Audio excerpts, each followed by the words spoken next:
Dalam keseharian, kita berhadapan dengan banyak hal.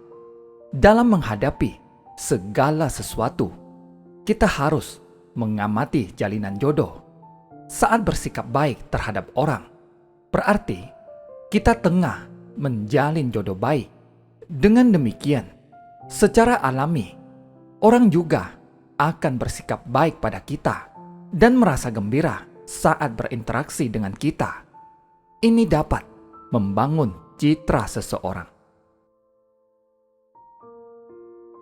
Dalam menghadapi segala sesuatu, kita harus mengamati jalinan jodoh.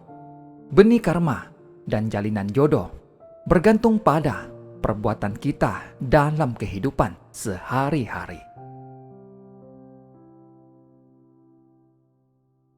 Memohon panjang umur.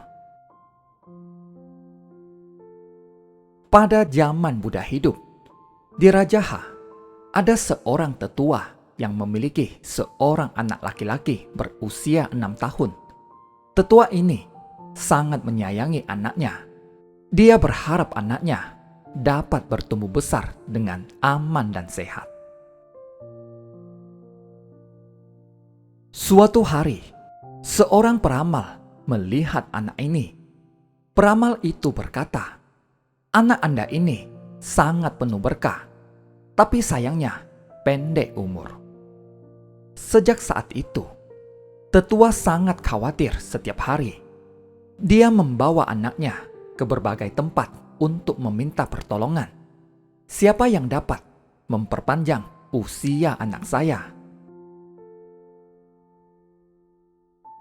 Mendengar permohonannya, para praktisi Brahmana menggelengkan kepala dan berkata, "Tidak ada cara, tidak ada orang yang dapat memperpanjang usia seseorang.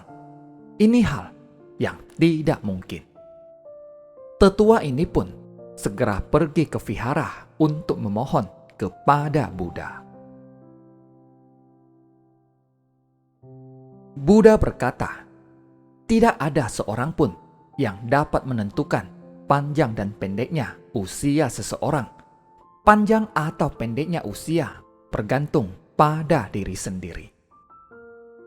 Tetua itu berkata, "Saya adalah ayahnya. Apa yang dapat saya lakukan untuk anak saya?" Buddha berkata, "Di luar kota, ada banyak orang yang hidup kekurangan. Engkau dan anakmu dapat membantu mereka dengan hati penuh sukacita. Saat bertemu dengan orang di sana, engkau harus membukukan badan dengan penuh rasa hormat, sehingga saat melihatmu, orang-orang itu juga menaruh rasa hormat." Di sana, sungguh ada banyak orang yang hidup kekurangan. Dia tidak mengingat-ingat tujuannya untuk memohon berkah dan usia bagi anaknya. Dengan sepenuh hati, dia mengajarkan anaknya untuk bersumbangsi dan memberikan hormat kepada orang yang hidup kekurangan.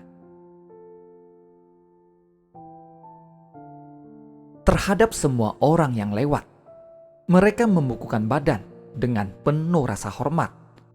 Orang-orang membalas budi mereka dengan cara mendoakan mereka. Para penerima bantuan mendoakan mereka, "Semoga panjang umur dan penuh berkah." Demikianlah kegiatan memberi bantuan ini menjadi kegiatan yang paling menggembirakan bagi sepasang ayah dan anak ini. Suatu hari, ada banyak orang di sana. Ayah dan anak ini tetap membukukan badan dan berdoa bagi semua orang. Salah seorang warga di sana berkata, "Saya juga mendoakanmu semoga panjang umur dan penuh berkah." Setelah berjalan pergi, orang itu berbalik dan berkata, "Saya datang untuk mencabut nyawa anak ini." Orang ini adalah setan penyabut nyawa. Dia memegang prinsip untuk melakukan apa yang sudah dikatakannya. Akan tetapi, dia sudah mendoakan anak tersebut agar panjang umur dan penuh berkah. Bagaimana saya dapat mencabut nyawanya sekarang? Sudahlah, lepaskan saja dia. Demikianlah anak itu tumbuh besar dengan selamat dan panjang umur.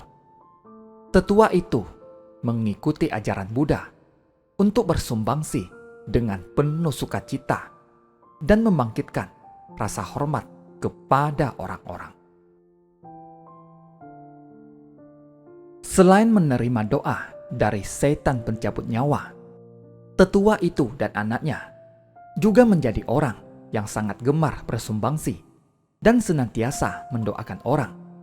Anaknya hidup panjang umur karena menerima doa dari banyak orang. Inilah jalinan jodoh. Selain menjalin hubungan yang baik dengan orang, kita juga harus bertindak sesuai prinsip kebenaran.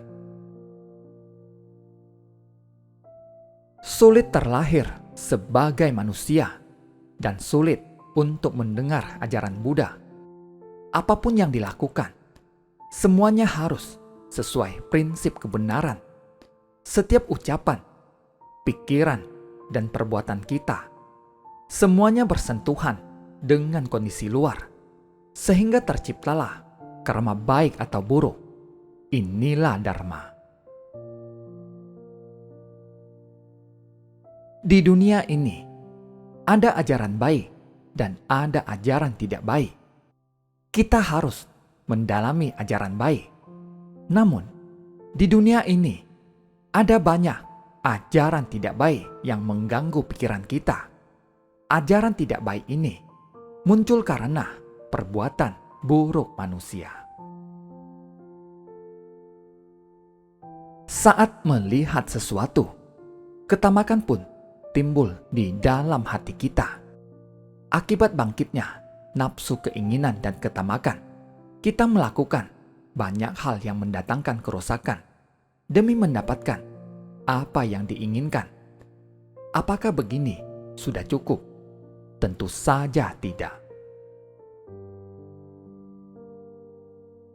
Pikiran yang bergejolak mendorong kita melakukan tindakan jahat yang memicu datangnya bencana. Ini merupakan sebuah siklus. Karena itu, kita harus mengamati jalinan jodoh dan prinsip kebenaran yang tersirat di dalamnya. Segala sesuatu di dunia mengandung prinsip kebenaran. Karena itu, kita harus bersungguh hati. Di dalam kehidupan sehari-hari, kita harus sungguh hati mendalami Dharma. Janganlah berpikir kita cukup melakukan kebaikan saja. Itu tidaklah cukup.